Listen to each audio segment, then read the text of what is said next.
au très haut, d'annoncer le matin ta bonté et ta fidélité pendant les nuits. Seigneur, il est beau de louer ton nom ce matin. Amen, Et amen. nous invoquons vraiment la puissance de ton esprit parce que ce n'est pas sur nos propres forces que nous comptons, ce n'est pas sur nos belles prédications, c'est sur toi. Et nous savons que dans notre faiblesse, tu peux te manifester, tu peux transformer la vie, tu peux faire qu'une parole reçue ce matin change le cours des choses. Quelqu'un, Seigneur, t'a dit, justement, dis seulement une parole et les choses vont changer, les choses vont être transformées. Je prie ce matin que nos cœurs soient ouverts chacun pour que ta parole puisse déposer dans nos cœurs une graine qui produise un miracle. Tu es le Dieu des miracles, tu n'as pas changé. Amen. Et combien nous te prenons au sérieux ce matin. Alléluia. Est-ce que nous prenons Dieu au sérieux ce matin? Amen, amen, amen. Alléluia. Chacun.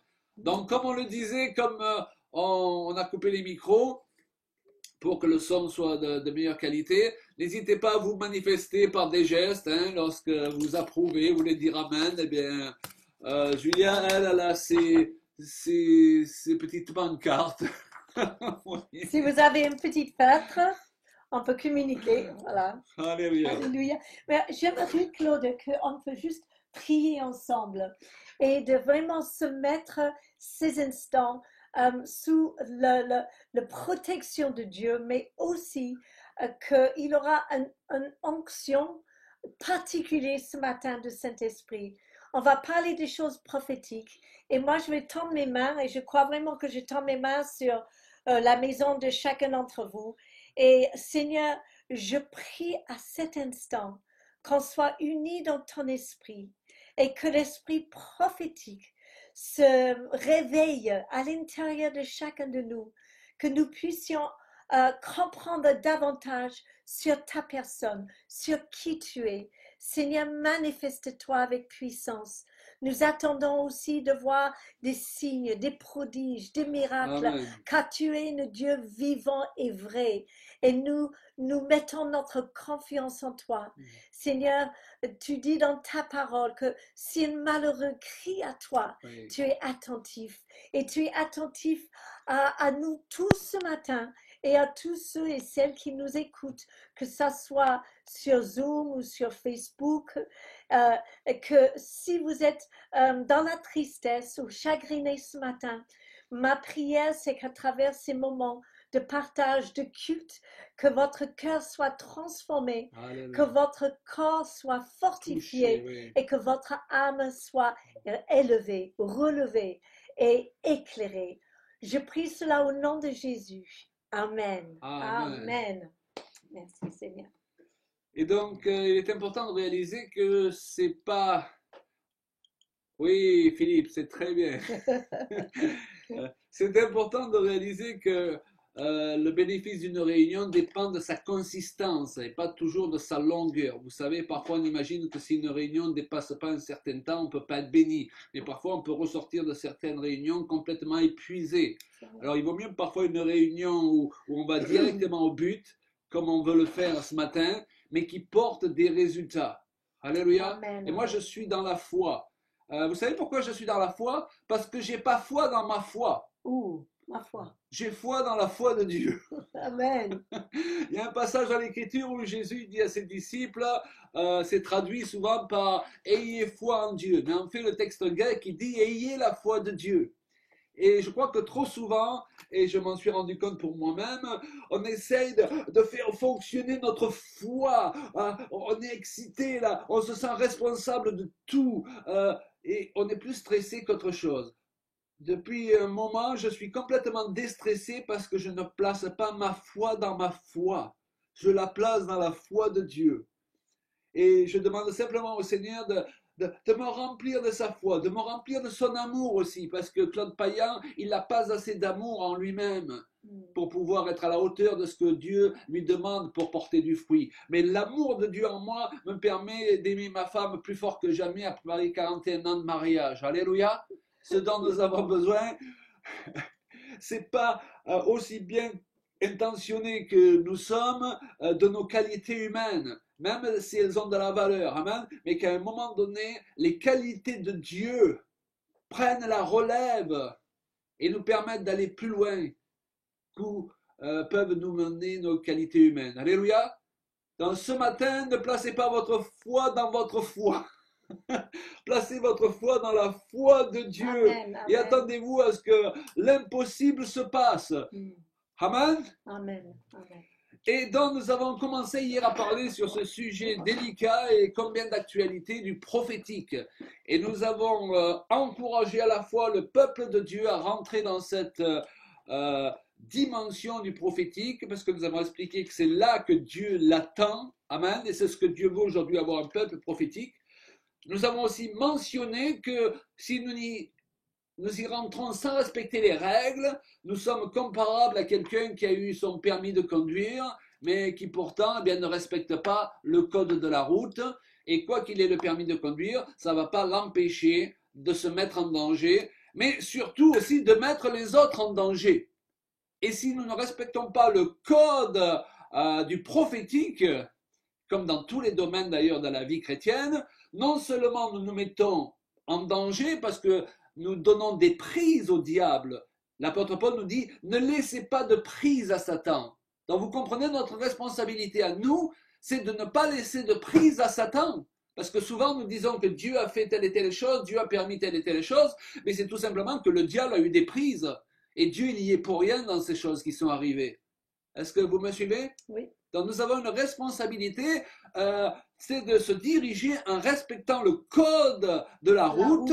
Et parfois bien, on ne le connaît pas, on ne le comprend pas d'une manière innée. Et Dieu a placé aussi déjà sa parole, la Bible, mais il a aussi placé des personnes en tant qu'enseignants qui sont supposés nous expliquer certaines vérités bibliques par rapport auxquelles ils ont reçu eux-mêmes des révélations particulières pour aider le peuple de Dieu. Amen. Et donc, je vous encourage d'ailleurs à aller sur notre site et vous pourrez commander, voire télécharger gratuitement, même en e-book, cette brochure que nous avons sortie il y a quelque temps, qui est sur le thème du prophétique et qui s'appelle « Vous avez dit prophétique », sous-entendu, si on veut aller dans le prophétique, attention à ce qu'on appelle le prophétique. Et ce matin, je voudrais nous amener à réaliser que le prophétique s'exprime sous différentes formes. Alors, il y a des paroles prophétiques. Nous l'avons vu hier, 1 Corinthiens 14, l'apôtre Paul dit, vous pouvez tous prophétiser et vous pouvez tous communiquer des paroles qui sont inspirées par l'Esprit. Mais là, nous devons faire attention parce que dans l'esprit des gens, quand tu parles de prophétie, les gens imaginent automatiquement que la prophétie, c'est annoncer l'avenir. Hein, quand vous dites à quelqu'un, on prophétise dans notre église, ah ouais, vous annoncez l'avenir. Mais le gros de la prophétie ne consiste pas à annoncer l'avenir. Lorsqu'en prophétisant, vous annoncez l'avenir, il n'y a pas seulement le don de prophétie qui est en action, mais il y a aussi le don de parole de sagesse.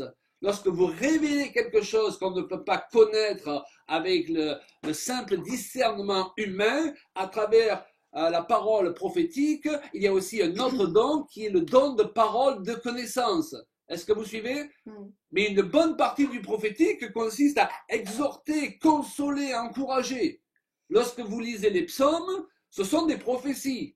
Mais les psaumes, c'est pas annoncer l'avenir du début jusqu'à la fin. Même s'il y a des passages très clairs où l'esprit prophétique annonce ce qui va arriver, particulièrement vis-à-vis du Messie Jésus-Christ. N'est-ce pas? Donc, n'essayez pas d'être prophétique en ayant obligatoirement des paroles de sagesse et des paroles de connaissance. Commencez simplement avec ce que vous avez. Soyez dans vos paroles un sujet d'édification pour les gens. Et comment cela? Comment est-ce que l'Esprit de Dieu peut se manifester à travers nous pour être un sujet d'édification? Eh bien, simplement parce qu'on a à cœur d'aider les gens. On a à cœur d'aimer les gens. Je partageais avec mon beau-fils sur le sujet il y a quelque temps. Et il me disait, moi, je sens que l'Esprit de Dieu veut que je prophétise quand souvent je regarde une personne et je me sens rempli d'amour pour cette personne. Pour moi, c'est le go de Dieu. Il y a d'un coup un amour plus fort, je dirais, que la normale, il me disait, qui se manifeste sur moi. Et c'est le go de Dieu qui veut que je lui donne une parole. Et il me précisait, et parfois à l'instant, je n'ai pas la parole. Mais j'ai le go de Dieu, et à l'instant où je vais prier pour la personne, la parole, elle vient. Donc rappelez-vous ce qu'on a dit hier. On n'essaie pas d'être prophétique par snobisme. On ne veut pas devenir prophétique pour prouver quelque chose. On veut être prophétique pour être un instrument entre les mains de Dieu pour soulager les gens de leur souffrance, les sortir de leur souffrance. On veut être prophétique, inspiré par l'amour de Dieu. Et aussi, je rappelle ce qu'on disait hier soir, c'est qu'il faut oser. Que parfois, eh bien, on a le sentiment de peut-être recevoir quelque chose, mais ce n'est pas tout à fait clair. Mais le fait de faire un pas, d'y aller vers la personne et de oser s'engager dans le geste, déjà le geste prophétique, d'aller ouvrir la bouche, eh bien, c'est là où le Seigneur il vient à notre rencontre et il honore notre pas de foi. Et là, on reçoit davantage et d'un coup, on va sentir quelque chose qui coule de nous. Et quand on a terminé, eh bien, on est étonné même de voir comment le Seigneur il a parlé à travers nous. Oui. Et on a presque envie de dire, mais c'était pas moi, c'était vraiment le Seigneur. Et vous avez raison, c'était pas vous, c'était le Seigneur qui a parlé à travers vous. Et ça, c'est vraiment magnifique. N'est-ce pas? Et donc, il y a aussi des actes prophétiques. Vous vous rappelez dans l'Écriture, ce roi qui veut avoir une victoire, et le prophète lui dit, prends un arc et des flèches, et tape avec l'arc et les flèches. Et puis le roi, je pense qu'il ne prend pas trop cette parole au sérieux. Bon, ben, moi on me dit de taper, hein, je tape. Hein. Il tape juste 3 fois parce qu'il n'est pas dans le truc. Hein. Il n'a pas pris la parole au sérieux. Et le prophète se met en colère et lui dit, hey, si tu avais tapé à répétition, c'est-à-dire avec passion, avec foi, tu aurais vaincu tous tes ennemis. Ouais. Mais là, tu as tapé juste 3 fois, bien tu les vaincras que 3 fois. Donc on voit que des actes prophétiques inspirés par Dieu peuvent libérer la puissance du Seigneur. Et si on ne les prend pas au sérieux, cette puissance va être empêchée d'être libérée. Amen. Ouais. Je me rappelle ce témoignage d'une sœur. On lui avait conseillé une église où on estimait qu'il y avait un pasteur vraiment avec un cœur de pasteur parce qu'elle avait beaucoup souffert dans les milieux chrétiens et elle venait de vivre un divorce et elle a donné son témoignage. Quand elle est rentrée dans l'église, un des anciens, il a juste eu à cœur de la prendre dans les bras. Il a dit, est-ce que vous me permettez juste de vous prendre dans les bras? J'ai pas l'habitude de faire ça, ok? Mais je sens que Dieu me dit de vous prendre dans les bras. Donc il l'a fait d'une manière très décente, rassurez-vous. Et elle dit qu'à cet instant, elle a senti toute sa souffrance qui sortait d'un coup d'elle. Waouh! Amen. Ça, c'était un acte prophétique. On est d'accord? Maintenant, mesdames, attention, ne prenez pas au sérieux tous les hommes qui vous proposent dans les églises de vous prendre dans les bras. On est bien d'accord? On parle d'un acte qui est inspiré par l'esprit. Ok, donc soyons prudents aussi. C'est pas parce que Dieu utilise certains supports, comme prendre les gens dans les bras, que c'est toujours lui qui nous dirige à prendre les gens dans les bras. Le prophétique, c'est obéir à l'inspiration de l'esprit. Vous me suivez? Je connais une jeune fille aussi qui était passée par des moments assez durs. Elle avait vécu une peine de cœur qui l'avait laissée dans un mauvais état. Et elle s'est retrouvée dans un camp séminaire, un camp chrétien, avec nous. Un jour, et dans ce camp, il y a eu une lâchée de ballons. Et chaque personne était encouragée à écrire sur la carte qu'il attachait à son ballon le nom d'une chose, d'une personne qu'il abandonnait à Dieu. Et j'en profite pour vous dire que si vous voulez que Dieu vous donne du neuf, il faut lâcher le vieux. Hein? Donc elle a décidé de tourner la page. Vous connaissez ces relations, comment on dit, destructrices, hein, toxiques, que parfois on entretient et puis on se fâche, on se réconcilie, on se refâche, on se réconcilie et souvent ça dure des années. Donc elle a décidé de changer de chapitre, mais vous voulez savoir, dans cette même journée, elle a rencontré celui qui est son mari depuis 10 ans. Un jeune prédicateur qui se trouvait là aussi dans le camp. Ça ne peut pas être un hasard. Non. Donc c'était donc une lâcher de ballon, un acte prophétique. Amen. Oui, Maintenant, toutes les lâchers de ballon ne sont pas obligatoirement des lâchers de ballon prophétiques. c'est vrai. N'allez pas trouver Pasteur Paul cette semaine en lui disant dimanche prochain, il faut faire une lâcher de ballon parce que je veux me marier. Euh, et c'est important que j'ouvre cette parenthèse aussi parce que souvent nous voulons avoir l'expérience de l'autre. Mais l'autre, souvent, il a agi de telle façon, il a reçu et peut-être il a été guéri parce qu'il a entendu Dieu qui lui a dit de faire cette chose précise. La foi vient de ce qu'on entend vient de la parole de Dieu. Mais nous, sans chercher notre propre parole qui vient d'en haut, on pense que juste en refaisant ce qu'a fait l'autre, ça va marcher. On s'est tous rendu compte que ça ne marche pas. Amen. Amen. Parce que Dieu n'aime pas, et là peut-être le terme, il va vous choquer, mais je le dis pour moi le premier, Dieu n'aime pas le parasitage spirituel. Il ne veut pas qu'on utilise les autres pour chercher Dieu à notre place. Et tu as mentionné ça hier, hein, n'est-ce pas? Oui, et c'est combien c'est important qu'on soit vrai dans tout ce qu'on fait. Il faut mieux faire peu de choses. Je me rappelle cette femme qui avait reçu, il faut que je me lève au milieu de l'église le dimanche matin et pour dire, bon, le Seigneur veut vous dire simplement qu'il vous aime. Il dit, mais tout le monde dans l'église sait que Dieu les aime. Je ne vais pas me lever juste dire, mais ce matin, je dis à quelqu'un, Dieu vous aime. Mais le fait qu'elle a osé juste se lever dans cette obéissance, elle a dit, eh bien, je veux vous dire que Dieu vous aime ce matin à quelqu'un.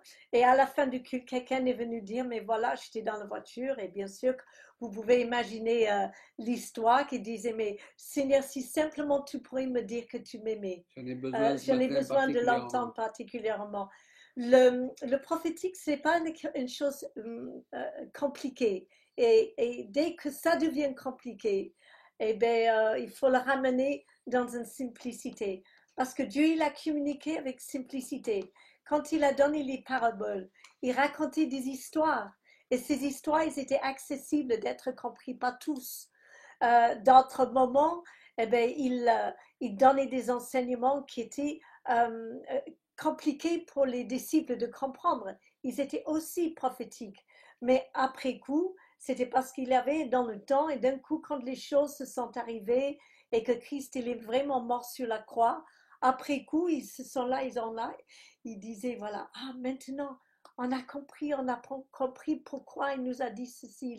On a compris maintenant ce que ça voulait dire quand le maître nous a dit cela. Et je crois que c'est important que de chercher de attraper les paroles, des mots inspirés de la part de Dieu. Et ensuite d'être fidèle, de les prononcer, mais de ne pas faire comme tout le monde. Et ce n'est pas dans l'élégance des mots qui va avoir le plus d'impact, mais c'est dans la vérité, c'est dans le moment que ça soit vraiment un moment propice de dire quelque chose. Eh bien, c'est là où le Seigneur il peut briser des chaînes et il peut libérer des captifs. Le prophétique, c'est justement que tu dis la bonne chose au bon moment à la bonne personne. Exactement. Et vous avez remarqué le nombre de gens qui disent la mauvaise chose au mauvais moment à la mauvaise personne. Ah oui. C'est pourquoi nous devons être prudents et analyser toutes choses. C'est l'apôtre Paul qui nous le dit. Analysez toutes choses, retenez ce qui est bon. Sous-entendu, même dans une parole qui vient de Dieu, on peut mettre de la chair au milieu tellement et de nos raisonnements. Parfois, on se sent obligé de remplir les cases vides. Vous avez remarqué? Ah oui, ça c'est vrai. Parfois, le Seigneur nous donne juste une phrase, juste un mot, mais nous, on veut enrober tout ça parce qu'on se dit, il faudrait que ça fasse un peu plus spirituel quand même, hein? Et c'est là que, eh bien, on ajoute le trop. Et ce trop-là, il faut savoir l'éliminer. C'est-à-dire qu'en même temps, il ne faut pas mépriser une parole qui nous est donnée. Et d'un autre côté, il ne faut pas obligatoirement tout recevoir de cette parole. Savoir reconnaître dans cette parole ce qui vient de Dieu, ce qui éventuellement a été rajouté, même avec de bonnes intentions. Amen. D'autres fois, tout vient de Dieu, d'autres fois, rien ne vient de Dieu, et d'autres fois, il y a un mélange, et nous sommes appelés à ne pas rejeter en bloc, d'après l'apôtre Paul, tout cela, mais analyser toutes choses, nous dit-il dans les Thessaloniciens, et analysez toutes choses, retenez ce qui est bon. Waouh! Ah. Donc nous avons notre responsabilité. Nous avons aussi notre responsabilité. Donc partout, nous voyons que l'Écriture nous responsabilise. Non pas dans une attitude d'accusation, vous savez. Parfois, on essaie de responsabiliser les gens en les accusant. Mais tu es responsable. Alors non, non, Dieu ne nous accuse pas, mais il nous responsabilise parce qu'il veut un peuple prophétique composé des personnes matures. Et oui, il veut vraiment nous donner ces capacités d'analyser les choses. Le don d'analyse, ce n'est pas le don de suspicion, Ouais, ce c'est n'est pas pas pareil. le don de critique. Tout le monde peut chercher le bébête, tout le monde peut chercher ce qui ne va pas quand quelqu'un parle ou quand quelqu'un va prier ou exhorter. Mais qui est capable de discerner ce qui est bien, de chercher dans la personne qui partage de ce qui vient de Dieu et de le promouvoir et de lui dire après, alors c'était bien que tu t'es levé dimanche matin. Bon, on va continuer de travailler ça un petit peu, mais vraiment, quand tu as dit ça ou ça, mon cœur était réjoui et je t'encourage vraiment d'aller plus loin. Oui, n'ayez pas le réflexe. Ah, mais il y a ça et ça qu'elle n'est pas. Commencez par faire ressortir ce qui allait bien et ce qui venait de Dieu. Ça, c'est l'esprit de Dieu qui veut nous conduire comme cela. Alléluia. Allez chercher en priorité, et on y reviendra, le bon, ce qui est de Dieu, plutôt que de chercher le diable partout. Certains chrétiens sont devenus experts à chercher le diable partout, donc ce n'est pas étonnant qu'ils le trouvent. Okay? Donc il faut créer une ambiance dans nos églises qui sont, où les gens sont à l'aise, où les gens sont en sécurité. En sécurité de pouvoir faire même des erreurs et qu'on entoure les uns les autres et on avance ensemble. Alléluia. Amen. Donc il y a des signes prophétiques aussi. Il y a des chants prophétiques. Oui, les chants prophétiques. Plusieurs des chants que nous avons écrits, eh bien, on peut dire qu'on les a écrits sous l'inspiration de Dieu. Je me rappelle lorsque nous étions pasteurs dans une autre vie, Paul, nous avons survécu, tu vois. Eh bien, lorsqu'on préparait la réunion, avant de monter sur l'estrade, on priait en langue. Et nous avons démarré, je ne sais pas, l'écriture de je ne sais pas combien de chants qui se retrouvent aujourd'hui sur les CD, dans ces moments simplement de préparation de la réunion et de prière en langue. Plusieurs de ces chants commençaient à nous venir lorsqu'on était en train de prier, là, et on les finissait en montant sur l'estrade. Vous voyez, on peut écrire des chants, mais il y a d'autres chants qui, eux, peuvent être qualifiés de prophétiques. Tous les chants ne peuvent pas être qualifiés de prophétiques, mais il y a des chants qui ont une onction particulière, qui est une onction prophétique. Je disais qu'il y a des signes prophétiques, et ça, je dirais que nous sommes à l'école chaque jour pour reconnaître les signes prophétiques. Vous savez, un signe, ça peut être même une pub qui est sur un panneau publicitaire. Vous allez me dire, est-ce que Dieu il parle par un panneau publicitaire? Mais Dieu il parle partout. Donc, au lieu de chercher le diable, cherchons le Seigneur partout qui parle. Ça vous est jamais arrivé de vous parler d'un sujet, vous allumez la radio et le gars à la radio, il parle exactement de la même chose à cet instant. Absolument. Dieu n'est pas limité, il a même utilisé la bouche du souverain sacrificateur Caïphe, qui à l'époque n'était pas quelqu'un de très sympa et qui ne voulait pas du bien à Jésus, okay, pour lui faire prophétiser, alors qu'il s'en rendait même pas compte, que Jésus allait mourir pour l'intérêt de la nation. Donc Dieu peut utiliser la boulangère le matin quand tu vas acheter ton pain et mettre une parole dans sa bouche. Mais si tu es quelqu'un de religieux, de légaliste, en disant « Oh, Dieu, il parle que dans l'église, Dieu, il parle que quand je suis dans le jeûne et dans la prière sur la montagne. » Souvent, les gens nous posent cette question, mais les chants que vous avez écrits, c'était dans la prière, c'était dans le jeûne? Et je leur réponds, certains oui, et d'autres, c'était en buvant mon café sur le port de Toulon et en regardant passer les gens. Parce que pour moi, Dieu, il était aussi présent là que quand j'étais sur la montagne en train de prier dans le jeûne. Dieu n'est pas le Dieu, comme il est dit dans l'Ancien Testament, juste des montagnes. Il est aussi le Dieu des plaines. Amen. Et on ne veut pas limiter le Seigneur et jouer au supra-spirituel parce que nous allons être les premiers à être coincés dans nos raisonnements étriqués. Jésus, Julia, plutôt, tu l'as dit hier, amen. Dieu, il n'est pas limité. Non, il n'est pas limité. J'ai une haute estime de ma femme. Je note, merci, on souhaite tous de ressembler de ressembler à Jésus de plus en plus.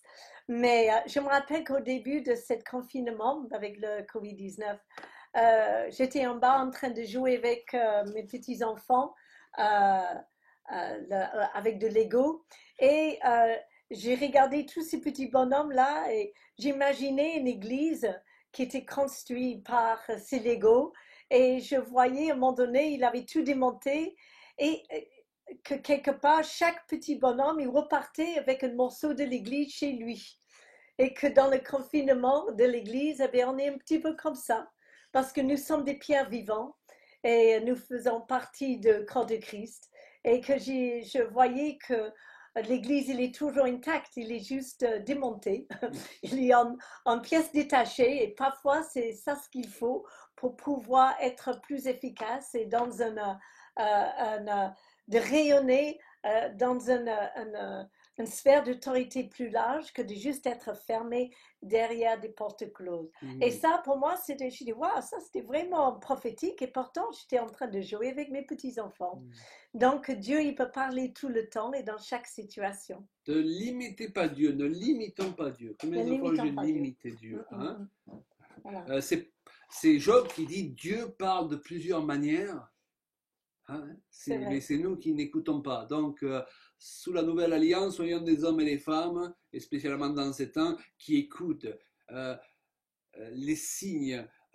Lire Dieu, on avait cette expression tous les deux, on se lève dans la journée, souvent on cherche à lire Dieu. Et à la fin de la journée, on se pose la question à chacun, chérie, où est-ce que tu as vu Dieu aujourd'hui? Waouh!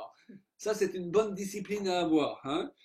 Et dans la deuxième partie de ce message, je voudrais, comme hier après-midi, partager quelques points qui me semblent incontournables à comprendre pour pouvoir rentrer efficacement dans le prophétique, dans une plus grande dimension du prophétique.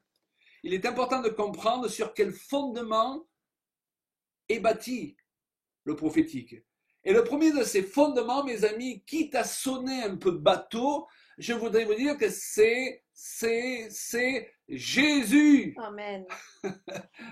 Et on l'a mentionné en partie hier, se poser toujours la question, est-ce que ça glorifie Jésus? Il faut savoir que ce qui vient du Père tournera toujours et avec raison autour de Jésus, du message du salut en Jésus, de son action dans nos vies et cherchera à le glorifier. Parce que Jésus lui-même a dit du Saint-Esprit dans Jean 16, 13, « Il me glorifiera » et dans Jean 15, 26, quand sera venu le consolateur que je vous enverrai de la part du Père, l'Esprit de vérité qui vient du Père, il rendra témoignage de moi. Lorsque nous sommes dans la vérité de l'Esprit, nous cherchons à glorifier Jésus. Nous ne cherchons pas à glorifier notre grand ministère. Nous ne cherchons pas juste à élever les hommes. Et même lorsque nous donnons des principes ou des détails à une personne qui vont l'aider dans son propre appel, même nous l'encourageons dans cet appel par le Saint-Esprit, l'idée n'est pas d'élever la personne, mais d'élever Jésus. Alléluia. Amen. Donc c'est toujours la question qu'il faut se poser. Bon, cette belle prophétie qui m'a mis super en valeur aujourd'hui, est-ce qu'elle m'a fait croître moi et Jésus diminuer? Ou a fait croître Jésus et m'a fait moi diminuer? Parce que Jean-Baptiste a dit cette vérité, il faut qu'il croisse et que je diminue. Et quand on voit certains ministères, parfois, excusez-moi d'être direct comme ça, mais c'est eux qui croissent et c'est Jésus qui diminue.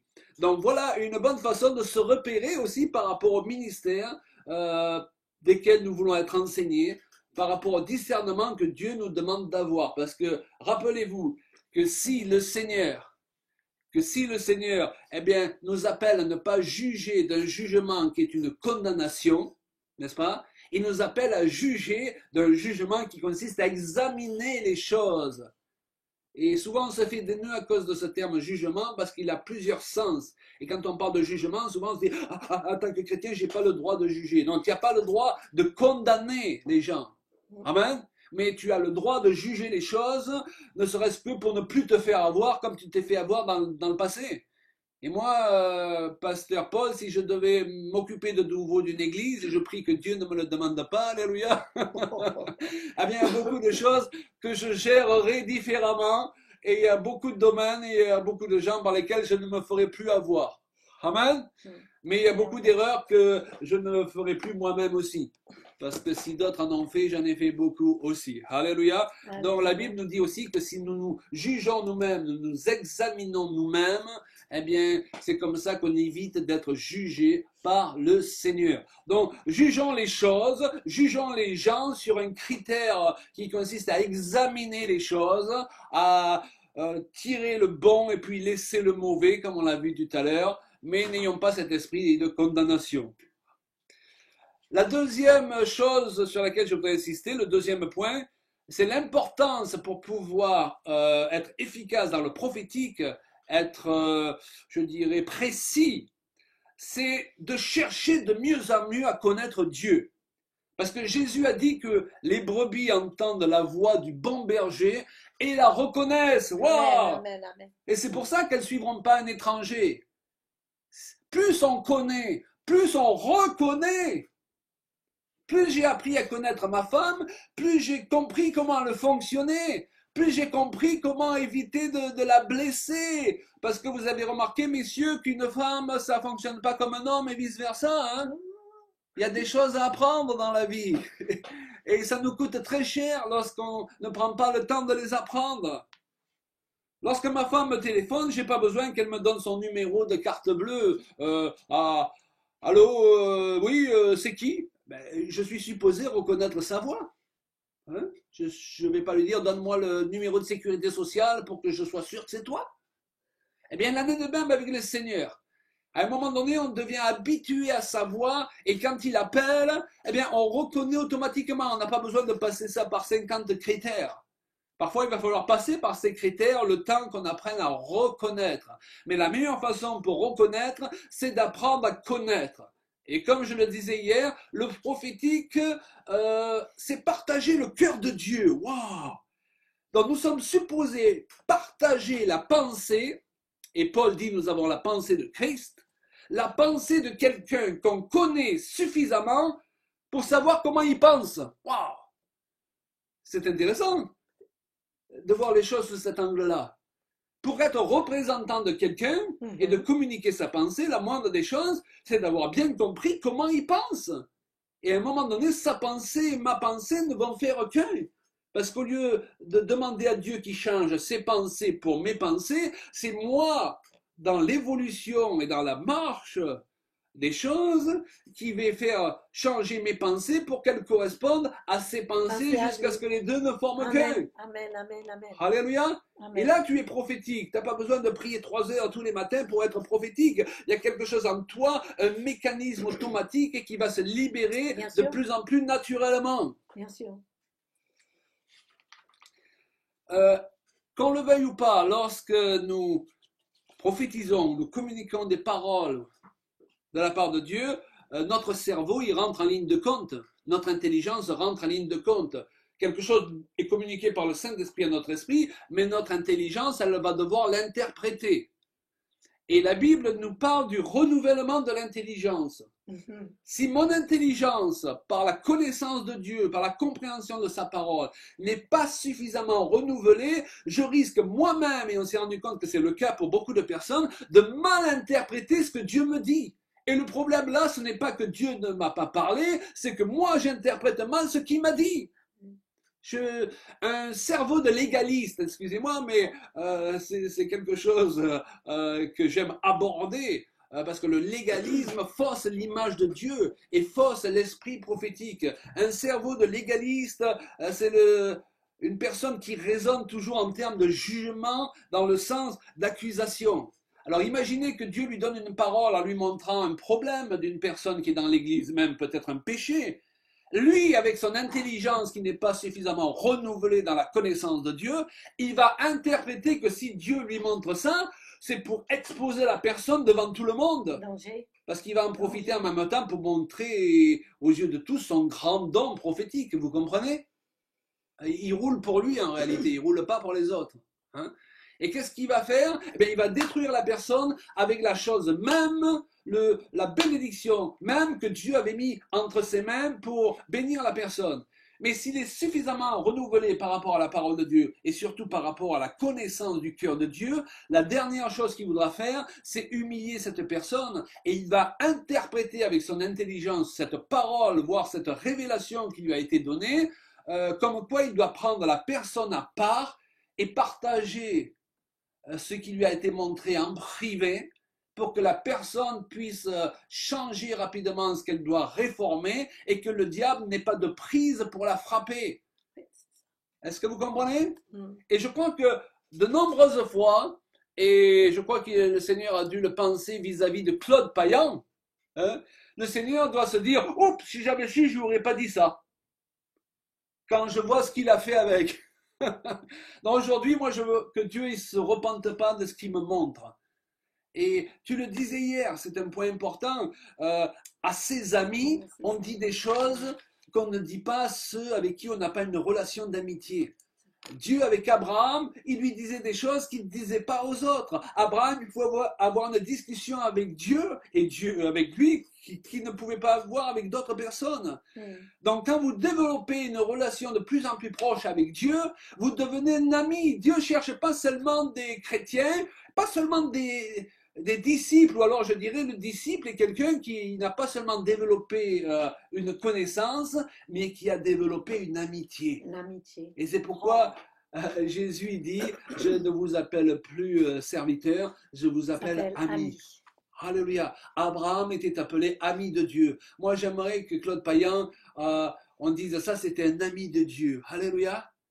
Wow, Paul, Monique, Barbarino, ça c'était des amis de Dieu. Allez, Martin et Sylvie, alléluia. C'était pas seulement des gens qui servaient, ils avaient une amitié avec Dieu. Et à cause de cela, Dieu n'hésitait pas à leur confier certaines choses, à leur montrer certaines choses, même dans la vie des autres, parce qu'il savait qu'il n'allait pas les utiliser pour la destruction, mais pour relever les gens. Ça, c'est le prophétique qui vient d'en haut. Alléluia. Amen. Amen. Gloire à Dieu. Oh, je suis excité ce matin. C'est bien. C'est la vérité. Le troisième point que je partage avec vous, c'est l'importance d'être honnête. Bon, c'est simple. Hein? L'honnêteté est un facteur par excellence qui doit caractériser le prophétique. Bon, cela va de soi. Alors, qu'est-ce que j'entends par honnêteté? Ne pas jouer avec le prophétique, ne pas dire que Dieu nous a montré quelque chose alors qu'il ne nous l'a pas montré, ou ne pas qualifier comme prophétique tout ce qui nous passe par la tête. Vous connaissez ces gens qui viennent vous trouver avec les ripras spirituels en disant Dieu m'a montré que tu es fatigué. Ben, il n'avait pas besoin de te le montrer, tout le monde peut le voir. Est-ce que vous comprenez? Ne jouons pas avec le prophétique, parce qu'après ça dévalue le vrai don. Il y a des choses que notre discernement naturel nous montre, c'est Dieu qui agit en nous, bien sûr, par notre intelligence, mais tout ça, ce n'est pas obligatoirement le prophétique. Ok? Le discernement prophétique. Je n'utilise pas le prophétique non plus pour brosser les gens dans le sens du poil, parce que j'attends d'eux quelque chose. Parce que la personne donne une grande dîme dans l'église, alors ben, j'ai toujours de belles paroles pour la personne. Donc ça peut être dans les deux sens, vous savez, où on peut être trop dur avec les gens, on peut aussi passer sur tout à cause de mauvaises motivations. Donc, restez honnête avec le prophétique, parce que la chair voudra toujours nous faire déborder par rapport à ce que Dieu veut vraiment faire à travers nous. Amen. Je me rappelle un jour, on était dans une réunion, et il y avait ce gars qui voulait être super prophétique, et il s'avance et il dit au troisième rang, il y a quelqu'un avec un pull rouge. Et ben, tout le monde pouvait voir qu'au troisième rang, il y avait quelqu'un avec un pull rouge. Et en plus, c'était quelqu'un qui avait été invité pour la première fois. Quand il a entendu cette parole, il est parti en courant, parce qu'il nous a tous pris pour des charlots. Alors le prophétique, Dieu nous le donne pour que l'Église soit respectée. Pour qu'on dise, il y a un Dieu, il y a un grand Dieu. La Bible dit dans 1 Corinthiens 14 aussi, que les gens peuvent rentrer dans l'assemblée, alors qu'ils ne connaissent même pas le Seigneur. Une parole de connaissance et d'un prophétique peut être donnée, révélant les secrets du cœur, et les gens tombent sur leur face, confessant que Dieu est vraiment au milieu de nous. Wow! Ça, c'est autre chose que l'histoire du gars au pull rouge. Vous êtes d'accord? Oui, non, je t'écoutais, voilà, tout à fait. Tout à fait. Encore 2 points que je veux partager avec vous. 1 Corinthiens 14, 3 nous donne une définition qu'il faut laisser s'imprimer en nous. Celui qui prophétise parle aux hommes, les édifie, les exhorte et les console. Les édifie, les exhorte et les console. Alléluia. Et la question qu'il faut se poser chacun, c'est lorsqu'on est confronté à une parole, un acte prophétique ou un ministère dit prophétique, est-ce qu'il exhorte? Est-ce qu'il console? Est-ce qu'il édifie? Amen. Et parfois on peut dire à certaines personnes, mais est-ce que tout ce que tu as partagé là pendant une heure, ça exhorte, ça console, ça édifie ou bien ça nous mène nulle part? Et je crois que dans les temps dans lesquels nous sommes entrés, il va falloir oser parfois dire à certaines personnes, ben là, ça nous mène nulle part ton histoire et on a vraiment autre chose à faire que continuer à se faire balader par des prophéties à 2 balles. Amen. Amen. Mais il y a parfois des personnes qui pensent que le prophétique, c'est de trouver ce qui ne va pas chez les autres, comme il a mentionné. Mais c'est vrai que le Seigneur, il a donné certains prophètes de l'Ancien Testament un devoir. Je suis en train de lire Jérémie à ce moment, et le pauvre, il a eu un appel très particulier, mais accompagné avec beaucoup de souffrance, parce que d'annoncer au peuple de Dieu que tout allait être détruit et qu'il fallait partir en esclavage, ce n'est pas une chose facile. Donc, ce que je te demande, Seigneur, c'est vraiment de nous donner cette conviction que ce que Dieu attend de nous, c'est de fortifier, encourager, et que des personnes qui reçoivent une parole pour un pays ou une parole où il faut signaler des catastrophes, c'est vraiment, ça existe, mais c'est vraiment particulier et il faut être dans le rôle de prophète pour cela, à mon avis. Mais si les gens dans l'église jouent au juge prophétique dans l'église, c'est un danger et on a vu beaucoup de personnes qui ont été blessées par des paroles parce que les gens, ils ont prophétisé sur eux des choses tragiques et dramatiques. Et c'est plutôt un discernement de suspicion, c'est pas un discernement du Saint-Esprit qui est en action à ce moment-là. Oui. Et les gens doivent réaliser que parfois, une personne peut venir nous trouver et exercer avec une autorité qu'elle n'a pas. Alors, je vais me faire comprendre pour rebondir sur ce que tu dis. Le prophète Jean-Baptiste, il avait un appel pour reprendre. On est d'accord? C'était les prophéties, c'était pas tendre obligatoirement. Mais à partir de là, des personnes vont voir Jean-Baptiste et vont jouer les Jean-Baptiste. C'est ça. Mais ils n'ont pas reçu l'onction de Jean-Baptiste. Ils n'ont pas reçu l'autorité de Jean-Baptiste. Ils n'ont pas reçu la mission de Jean-Baptiste. Est-ce que vous comprenez? Vous devez marcher dans l'onction et la direction que Dieu vous a donnée. Mais si vous marchez dans une autorité qui n'est pas la vôtre, vous n'allez pas être protégé. Et beaucoup de gens parfois veulent faire la loi dans le corps de Christ aujourd'hui parce qu'ils sont soi-disant prophétiques, ils veulent taper dans les catholiques, ils veulent taper dans les protestants, ils veulent taper dans toutes les églises, ils veulent taper dans tous les pasteurs et ils disent c'est Dieu qui nous a envoyés. Mais ils n'ont jamais reçu cette mission de la part de Dieu. Est-ce que vous comprenez? Dieu va oindre certaines personnes, parfois, peut-être pour aller reprendre le président de la République. Ça, c'est biblique. Mais la question se pose, est-ce que toi, tu as reçu la mission de faire ça? Parce que si tu as reçu la mission, tu recevras la protection, l'autorité qui va avec. Amen.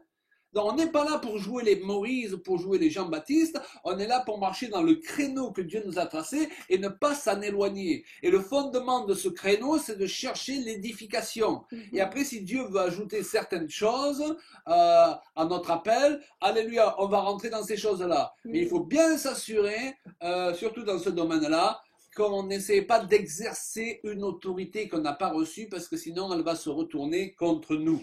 Mais de toute façon, même lorsque Dieu proclame des jugements, dans sa grâce, c'est pour ramener les gens à lui. Amen. Amen, C'est amen. toujours la grâce de Dieu.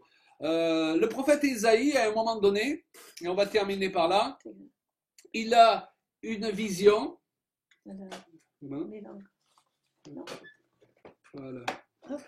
Le prophète Ésaïe, à un moment donné, il voit une vision et il voit la terre qui est entourée de ténèbres. Wow, c'est pas chaleureux hein, comme vision. Il voit la terre qui est entourée de ténèbres. Et il a une autre vision ensuite. Donc, le prophétique n'est pas là pour nier la réalité. Il voit la terre entourée de ténèbres, il n'est pas en train de dire qu'il n'y a pas de ténèbres. Hein. Être prophétique et être positif, c'est pas être dans le déni. Et puis il voit les êtres fantastiques qui se trouvent devant le trône de Dieu. Et peut-être que dans sa tête, il se dit, tiens, je viens de voir la terre qui est entourée de ténèbres. Les êtres là, ils doivent être dans une situation à dire à Dieu, aïe, aïe, aïe, il y a des ténèbres sur toute la terre. Comment on va faire, Seigneur? Comment tu vas sortir ces pauvres humains de leur situation? Et c'est pas ça qu'il les entend prier, proclamer. Non, il les entend proclamer, la terre est remplie de sa gloire. Wow! Malgré les ténèbres, malgré les choses que le diable a pu faire, eh bien, du ciel, quand on regarde du ciel, et être prophétique consiste à avoir le regard d'en haut et non pas d'en bas, eh bien, la terre est remplie de sa gloire. Et la question qu'il faut se poser, est-ce que j'ai une tendance à surtout voir les ténèbres et à être déstabilisé par ces ténèbres et les choses qui tournent de travers, ou ce Covid-19, ou bien je suis dans cette attitude, à cause de l'Esprit de Dieu qui est agissant en moi, de dire, la terre est remplie de sa gloire. Wow. Oui. Regarde un petit enfant, là, c'est beau. La terre est remplie de sa gloire. Regardez la nature.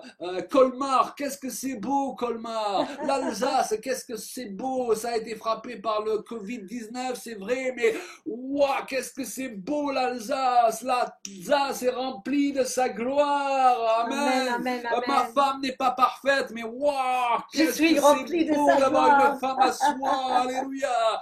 Ma femme est remplie de sa gloire. Alléluia. Est-ce que vous comprenez? Être prophétique, c'est pas être dans le déni, c'est pas dire il n'y a pas de ténèbres, c'est pas dire il n'y a pas de problème, c'est pas dire il n'y a pas des choses qu'il faut qu'on gère dans le couple. Mais si on a nos yeux sur ces choses, au lieu de les avoir sur la gloire de Dieu, on va être envahi par les ténèbres, on va avoir de plus en plus de ténèbres, on va manger, dormir les ténèbres, rêver les ténèbres. Amen. Et c'est le principe du verre à moitié vide et du verre à moitié plein. Si tu as tes yeux sur la partie à moitié vide, eh bien, tu sais, ça libère un principe spirituel qui fait que la partie à moitié pleine, n'est-ce pas, Paul, va finir par se vider aussi. Amen. Amen, amen. Ça, c'est un acte prophétique, Paul et Monique, au moment où je parle du verre, là. Par contre, si tu as tes yeux en priorité sur la partie à moitié pleine, la partie à moitié pleine de ta femme, la partie à moitié pleine du monde, la partie à moitié pleine dans l'église, eh bien, tu vas louer Dieu pour ces choses-là, voir sa gloire dans ces choses-là, et la partie à moitié vide va de plus en plus se remplir. Amen. Et le problème de beaucoup de gens, beaucoup d'enfants de Dieu, de beaucoup qui se disent prophétiques, c'est qu'ils prophétisent le verre à moitié vide. Or, notre message, c'est de prophétiser le verre à moitié plein pour que la partie à moitié vide, par la puissance de la parole prophétique, finisse par se remplir. Amen, Alléluia. amen, amen, oui, amen. Myriam. Quelqu'un m'a dit l'autre jour, il dit, ah, mais toi, tu es une éternelle optimiste. J'ai dit, non, mais je crois que Dieu, il agit en tout temps. Et je crois que même dans cette situation que le monde se trouve à ce moment, Dieu il est en train d'œuvrer, il est en train de faire quelque chose d'extraordinaire, il est en train de préparer l'Église, il est en train d'élever vraiment une armée qui a des armes affinées, bien ciblées. Il accorde des outils entre les mains des personnes qui peuvent être utilisés d'une façon prophétique pour que ce monde va chercher leurs conseils et va chercher leur espoir. Oui. Le monde a besoin d'être entouré, de voir dans le corps de Christ des personnes qui soient remplies avec la joie de Dieu, malgré la situation, qui ne boivent pas de noix toute la journée.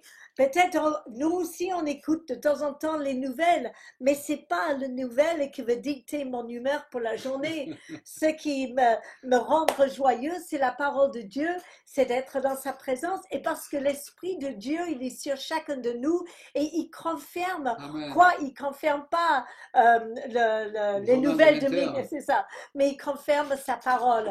Et ce que Dieu était en train de vraiment dire, et je crois vraiment il est en train de dire cela à chacun de vous ce matin, c'est que la crainte qui a essayé de saisir autant la France que la planète entière, c'est vraiment, et peut être combattu par quoi? Par l'amour, par la joie de Dieu. Et si c'est la joie du Seigneur, il est ma force. Oh, quelqu'un a chanté ça un jour, la joie du Seigneur est ma force. Mais l'amour aussi, on est enraciné dans l'amour de Dieu, cet amour qui surpasse toute connaissance. Et c'est ça, je veux garder mes yeux fixés sur lui et sur cette vérité. Et je sais que Dieu, chaque fois que quelque chose de bon va sortir de nos vies, c'est quand on est dans une pression, dans un moment un peu différent ou chargé ou compliqué. C'est là où le fruit donne vraiment sa jus, c'est quand on les presse, n'est-ce pas? Donc il ne faut pas être dans la crainte d'être entouré par beaucoup de changements et des craintes des autres. Nous, on doit rester vraiment avec une vision du Seigneur, de ce qu'il est en train de faire, et Dieu, il est en train de répandre Alléluia. son esprit plus que jamais. Et on est en train d'y aller vers le Pentecôte. Wouh! Et moi, je demande au Seigneur, je veux être baptisé encore. Combien de fois on peut être baptisé par le Saint-Esprit? Eh bien, tous les matins, pourquoi pas? Je pense qu'autant de fois qu'on prend la Sainte Seine avec les uns les autres, on a le droit aussi demander, oh Esprit de Dieu, remplis-moi à nouveau pour qu'on soit vraiment attentif à ta parole, qu'on vit dans la crainte de Dieu, mais cette sainte crainte, pas la crainte du monde, mais de reconnaître qu'il est Dieu, d'être ébloui par ce qu'il fait et de surtout regarder autour de nous et de voir les signes qui se manifestent et de se dire, moi je vois, j'ignore pas, je suis pas dans le déni, ni des souffrances, ni des troubles qui m'entourent, mais moi, je garde mes yeux sur toi et dans mon cœur, je me réjouis. Et je trouve que c'est un privilège pour chacun de nous de vivre dans cette époque si particulière. Dans 100 ans, dans 1000 ans, je ne sais pas où on va être. Je crois qu'on est dans le ciel. J'espère. Mais je sais que les gens ils vont se rappeler, dans cette année-là, 2020, ceux qui ont vécu à cette époque-là, eh bien, c'était des vaillants héros, Alléluia. guerriers. Et je crois qu'on va entendre des témoignages des personnes qui étaient confinées, mais qui étaient confirmées dans leur appel. Alléluia. Amen. Et beaucoup d'autres personnes qui n'ont jamais osé, je l'ai dit l'autre fois, je répète, mais je crois vraiment que le Seigneur, il va élever pas des petits gens, mais des gens qui prenaient un petit part dans l'œuvre de Dieu et ils vont prendre ensuite une grande part parce qu'ils vont rajouter leur vie. Ce n'est pas que nos coiffures qu'on va changer pendant le confinement. C'est vraiment une image de qui nous sommes. Mais oui, vous êtes tous beaux, tous très belles. Les cheveux un peu plus longs, ça vous va très bien. Mais ce que je veux dire, c'est que parfois, il y a des personnes qui vont profiter, et je crois qu'ils font bien, qu'un moment mis à part, eh bien, ça va être un moment de changement. Et donc, qui suis-je moi vraiment? Est-ce que je vis vraiment ce que j'ai toujours voulu vivre?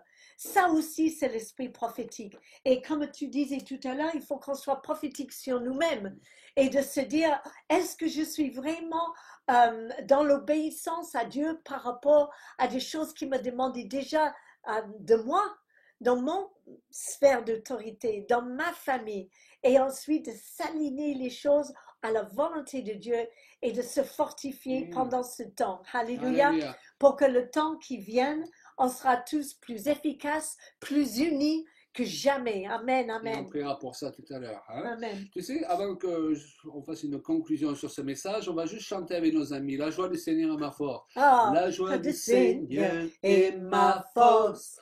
La joie du Seigneur est ma force. La joie du Seigneur est ma force.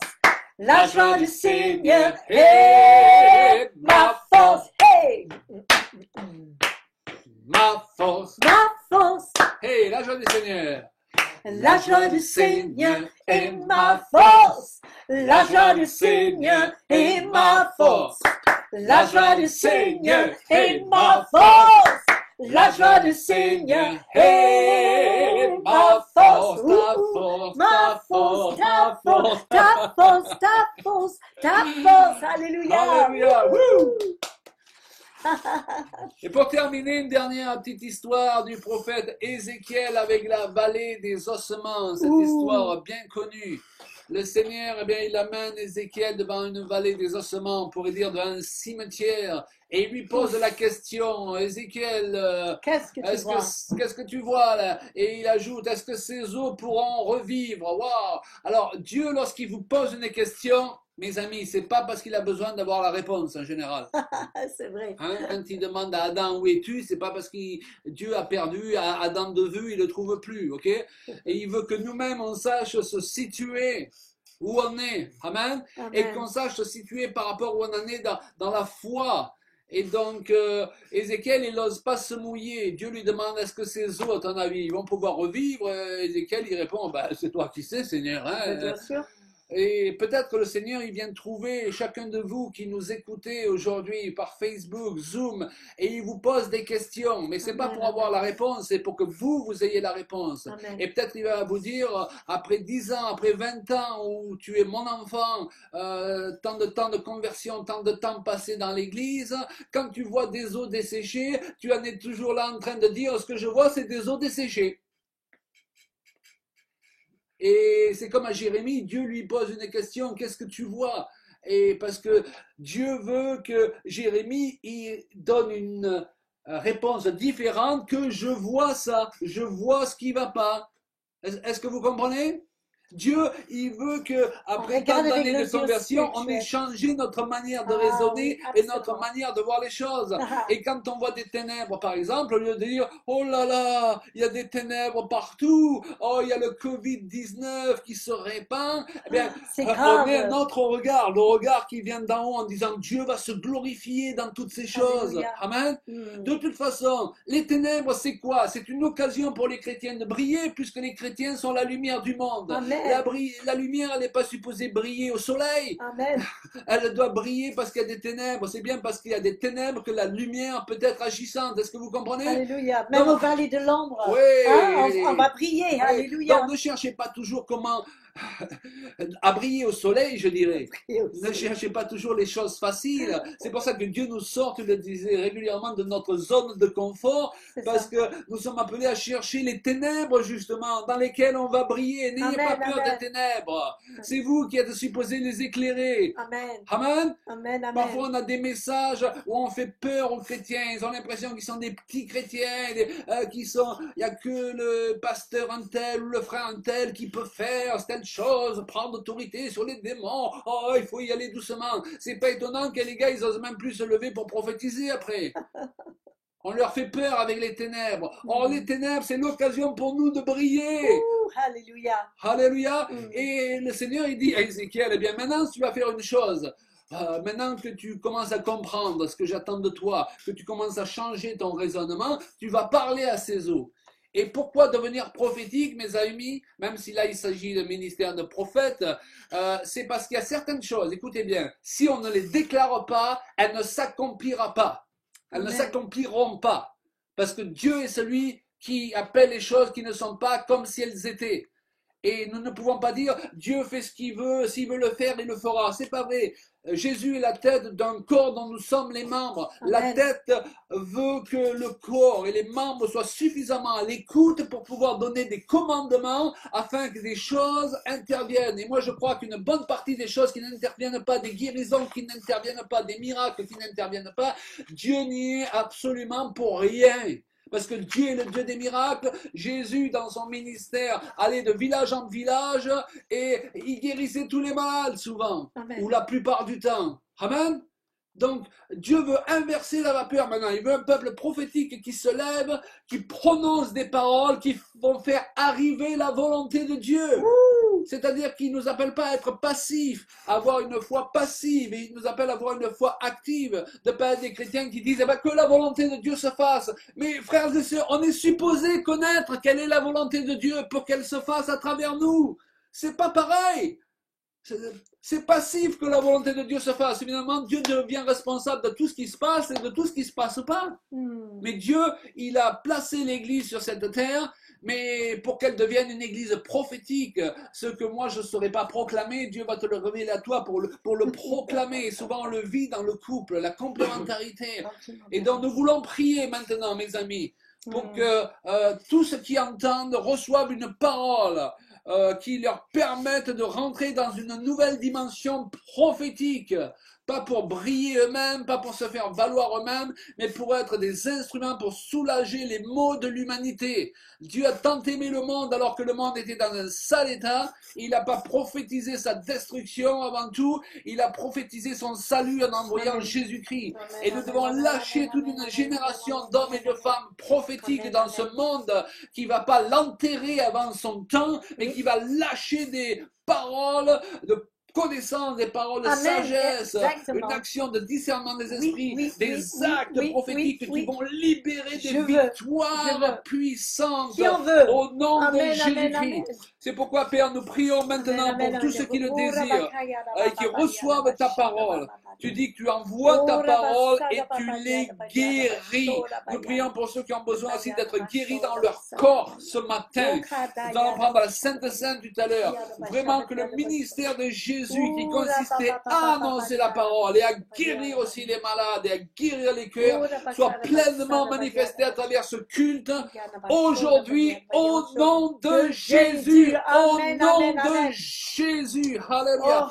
Nous prions pour les vocations prophétiques, les graines qui sont là et qui n'ont jamais pu germer comme elles auraient dû germer. Nous les arrosons par ce message. Nous les arrosons par cette prière pour que vous ressortiez de ce temps. Alléluia.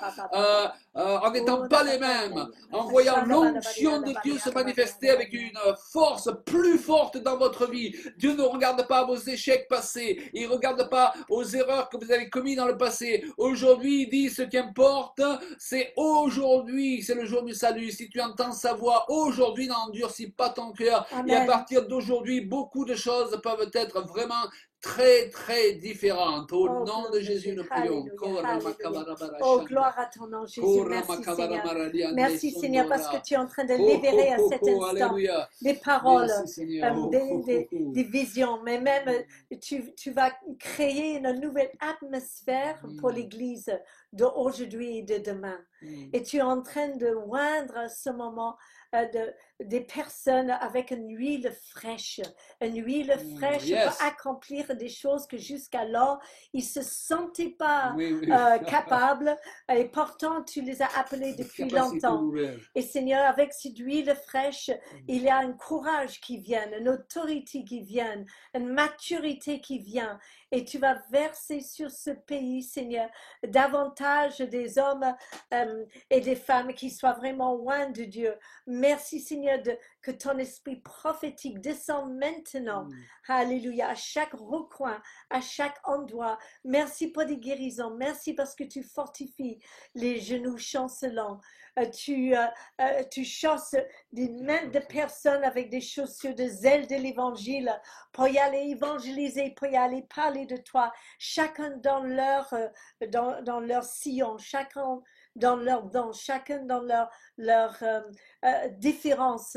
Et ensemble, on va avancer. Seigneur, merci. Merci. Mais je te demande, Seigneur, aussi que tu guéris ce matin et que tu guéris sur tous les cœurs des craintes, des peurs, des appréhensions, des personnes qui souffrent parfois des tachycardies ou de bouffées d'angoisse ou des choses comme ça.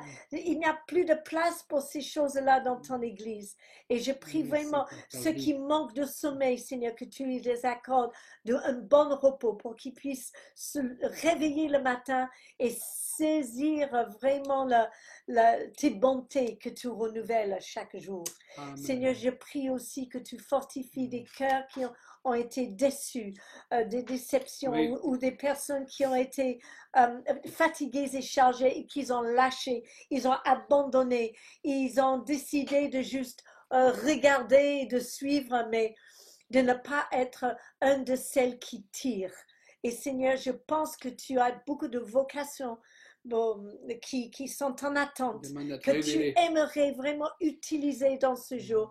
Et je prie que tu remis leur moteur en marche, que tu redémarres cette vieille voiture.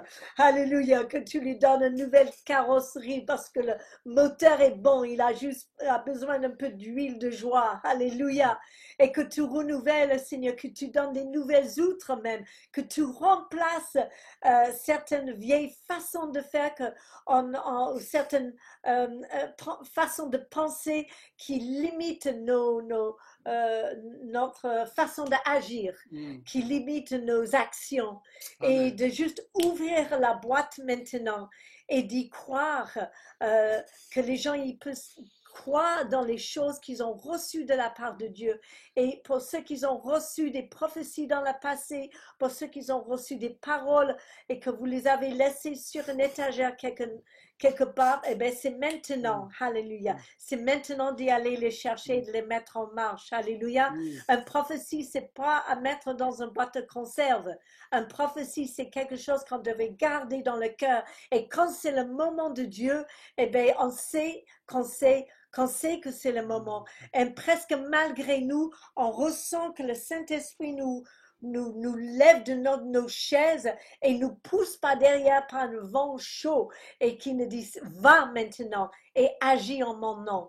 Tendre tes bras, bénis les gens, ouvrir ta bouche, ouvrir les oreilles, ouvrir les yeux et juste avancer avec foi et conviction et garder la joie. Gardez la joie. Gardez la joie de vivre. Alléluia. Parce que c'est ça que ce monde a besoin. Et vous avez été choisis, loin et mis à part pour justement amener une bonne nouvelle. Alléluia. Gloire à ton nom, Jésus. Je prie vraiment pour chacun de nous ce matin. Et je te remercie pour leur présence. Amen. Amen. J'ai une parole pour une personne, je ne sais pas si c'est sur Zoom ou sur Facebook, mais je vois une personne qui, il y a plusieurs années, voulait rentrer dans une nouvelle dimension des choses que Dieu lui avait montrées et aller trouver quelqu'un qu'elle considérait comme son conseiller, comme quelqu'un qui était supposé être un père spirituel même, et quand elle est allée trouver cette personne, elle a reçu en retour de la moquerie, du dédain, et elle a été profondément blessée. Et de ce fait, elle a mis cet appel de côté pendant des années. Et je dirais même que cet appel, je le vois comme dans une prison qui est fermée à clé, qui est fermée avec la clé de l'amertume.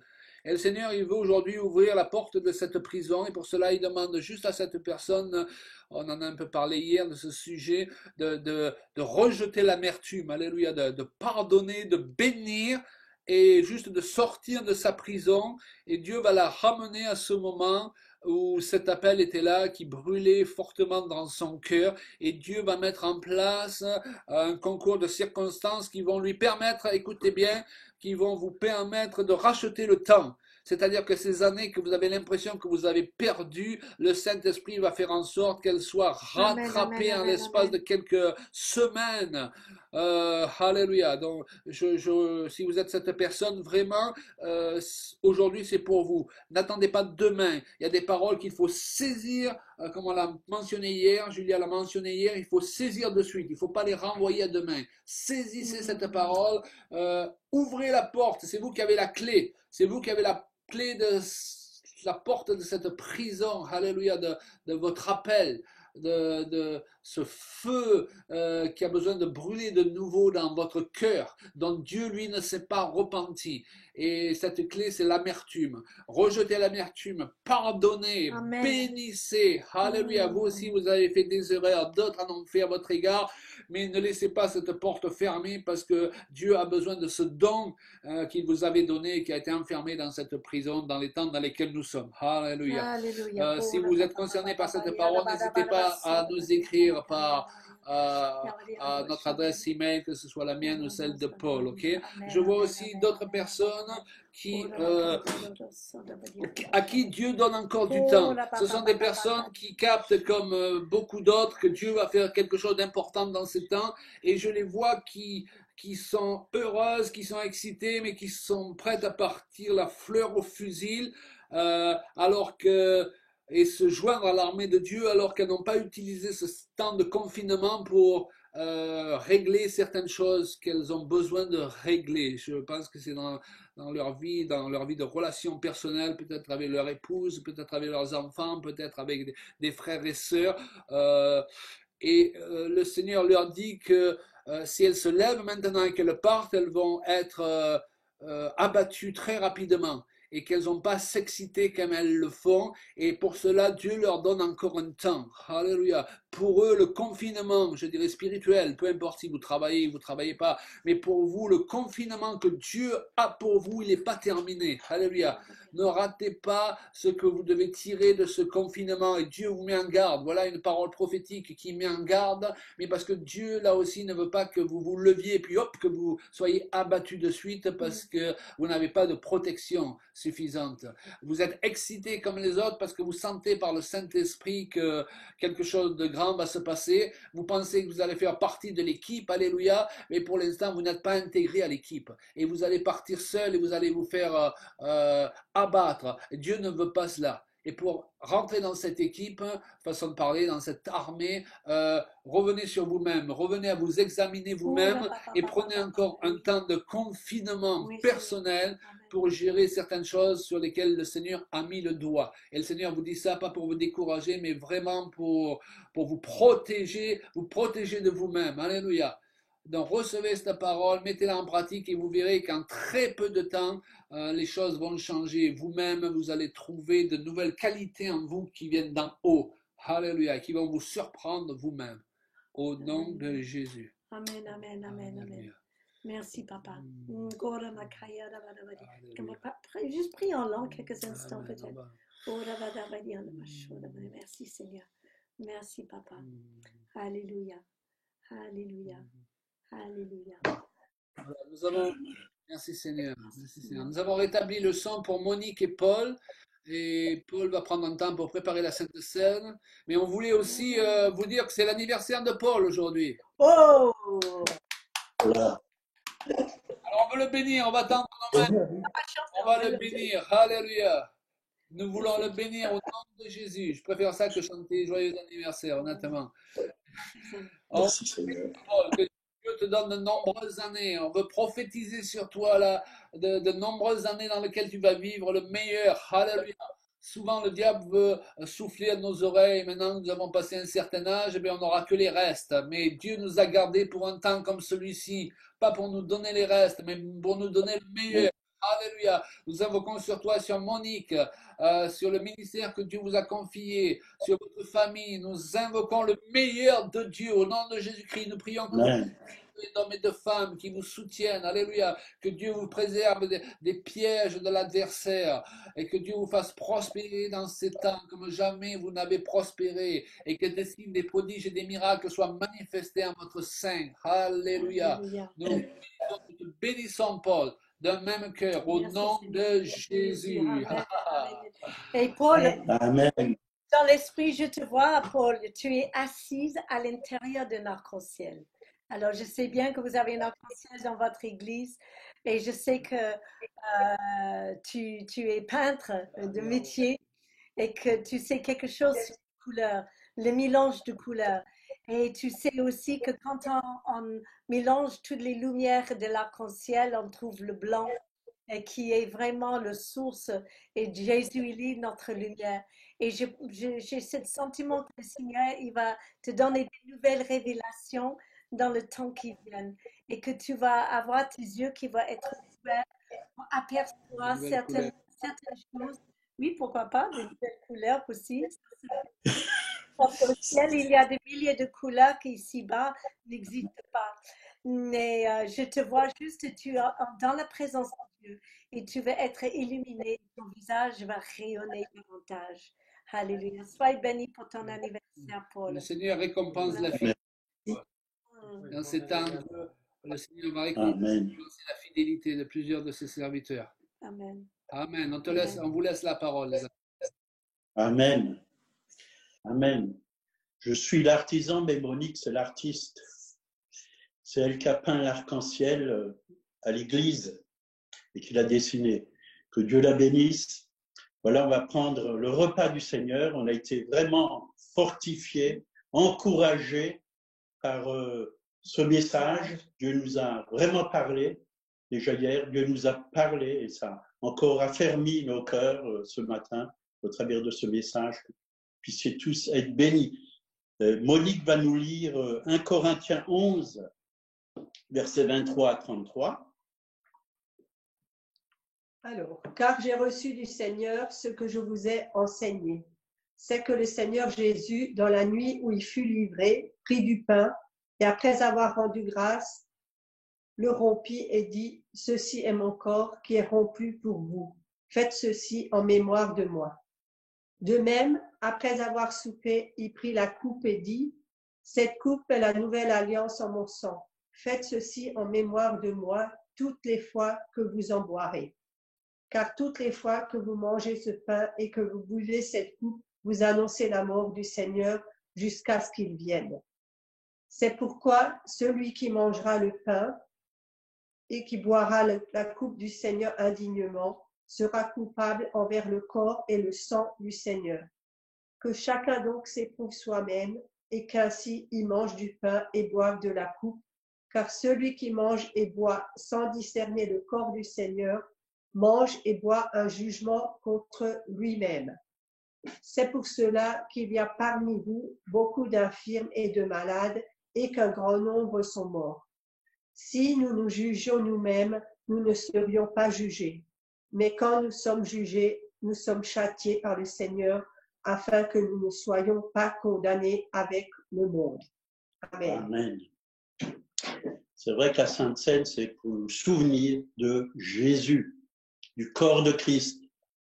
Et c'est vrai que le corps de Christ, c'est un corps saint, un corps pur. Jésus n'avait aucun péché en lui, aucune maladie en lui. Même la maladie, elle n'a pas pénétré son corps quand il a posé la main sur quelqu'un qui avait la lèpre.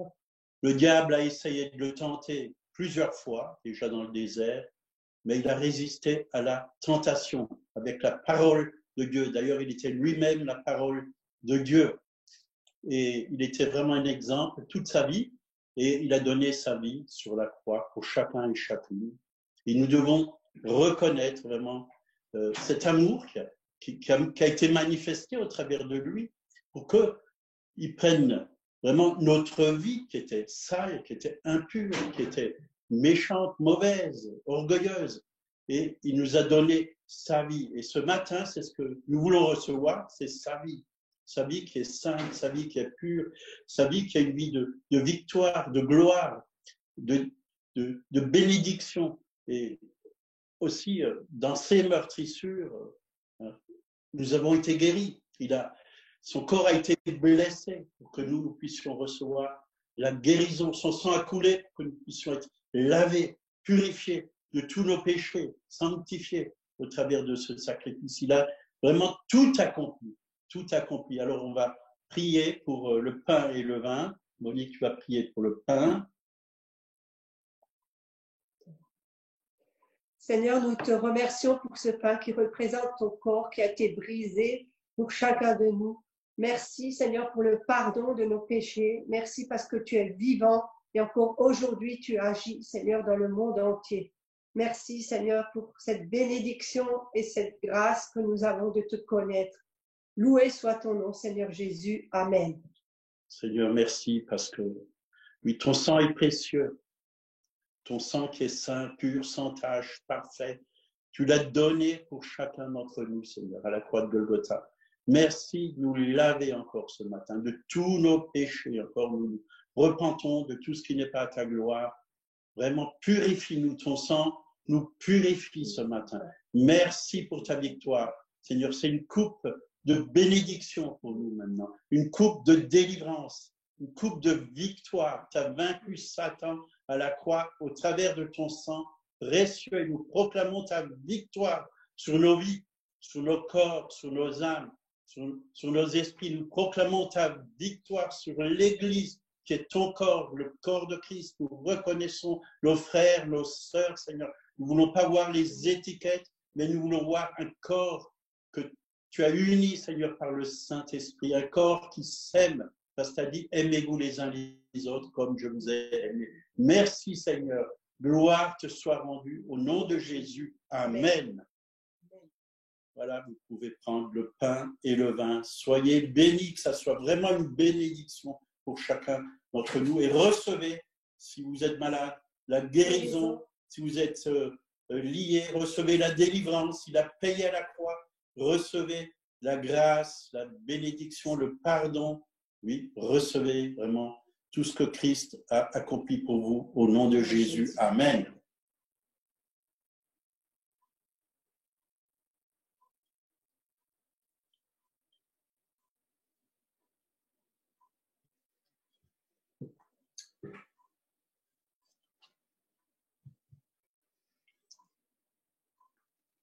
Alléluia. Nous prenons vraiment avec foi que cet acte a vraiment un sens pour justement libérer notre foi. Par ces meurtrissures, nous sommes guéris.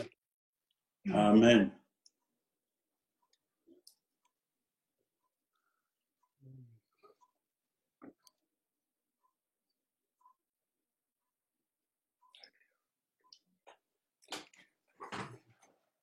Monique et Paul, vous voulez ajouter quelque chose?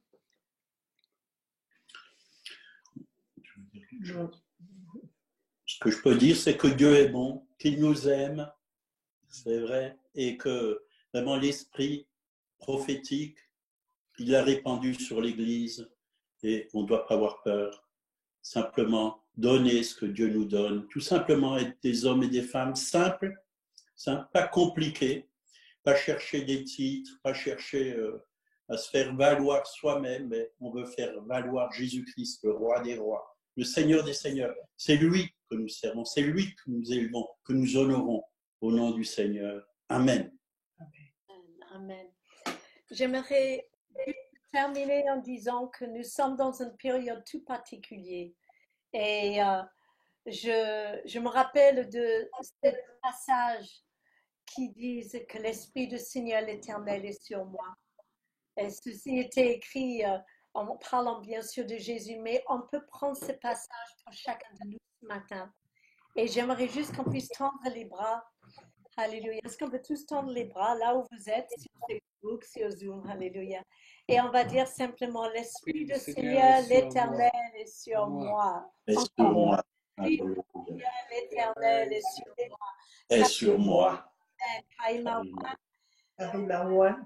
Il m'a consacré et il m'a mis à part. Alléluia. Il m'a donné pour mission d'apporter une bonne nouvelle aux malheureux. Alléluia. Alléluia. De guérir les cœurs brisés. De proclamer aux captifs la liberté et aux prisonniers les délivrances. Alléluia. Alors soyez bénis ce matin. Au nom de Jésus. Amen. Amen. Amen. Alléluia. Que le Seigneur vous bénisse tout au long de cette journée, tout au long de cette période. C'était un plaisir d'être avec vous. Et Amen. À la prochaine fois. À la prochaine fois, que avec toutes grand ces plaisir. paroles bientôt. À bientôt. produisent leur Merci beaucoup. Merci. au nom Soyez de bénis. Jésus. On vous aime. À bientôt.